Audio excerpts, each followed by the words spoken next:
ಮಾಲೂರು ತಾಲೂಕಿನ ಮಾಸ್ತಿ ಹೋಬಳಿಯ ಕೂರ್ನ ಹೊಸಹಳ್ಳಿ ಗ್ರಾಮದ ಕೆರೆಯಲ್ಲಿ ಅಕ್ರಮವಾಗಿ ಮಣ್ಣು ತೆಗೆಯಲಾಗುತ್ತಿದೆ ಅಂತ ಸ್ಥಳೀಯರು ಆರೋಪಿಸಿದ್ದಾರೆ. ಜೆಸಿಬಿ ಯಂತ್ರಗಳ ಮೂಲಕ ಕೆರೆಯ ಮಣ್ಣನ್ನು ಅಗೆದು ಟಿಪ್ಪರ್ ಲಾರಿಗಳಲ್ಲಿ ಸಾಗಿಸಲಾಗುತ್ತಿದೆ ಎನ್ನಲಾಗುತ್ತಿದೆ. ಸ್ಥಳೀಯರ ಆರೋಪದ ಪ್ರಕಾರ ಈ ಅಕ್ರಮ ಚಟುವಟಿಕೆಗಳು ಹಲವು ದಿನಗಳಿಂದ ನಡೆಯುತ್ತಿದ್ದರೂ ಸಂಬಂಧಪಟ್ಟ ಅಧಿಕಾರಿಗಳು ಯಾವುದೇ ಕ್ರಮ ಕೈಗೊಂಡಿಲ್ಲ. ಇದರಿಂದ ಮಣ್ಣು ದಂಧೆಕೋರರು ನಿರ್ಭಯವಾಗಿ ಅಕ್ರಮ ಚಟುವಟಿಕೆ ಮುಂದುವರೆಸುತ್ತಿದ್ದಾರೆ ಅಂತ ಗ್ರಾಮಸ್ಥರು ದೂರಿದ್ದಾರೆ.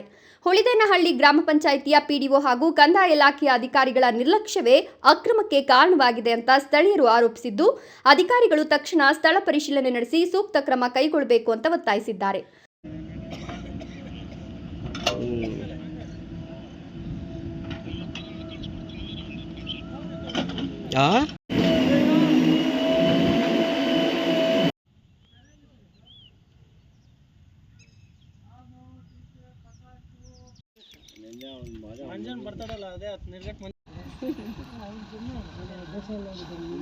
ಅನುಮತಿ ಇಲ್ಲದೆ ಇಟ್ಟಿಗೆ ಕಾರ್ಖಾನೆಗಳಿಗೆ ಮಣ್ಣು ಸಾಗಿಸಲಾಗುತ್ತಿದೆ ಎಂಬ ಆರೋಪವು ಕೇಳಿಬಂದಿದೆ.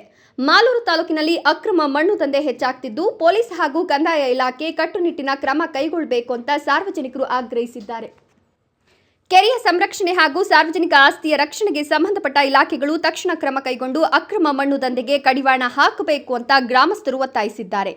Keshav, A news TV, Malur.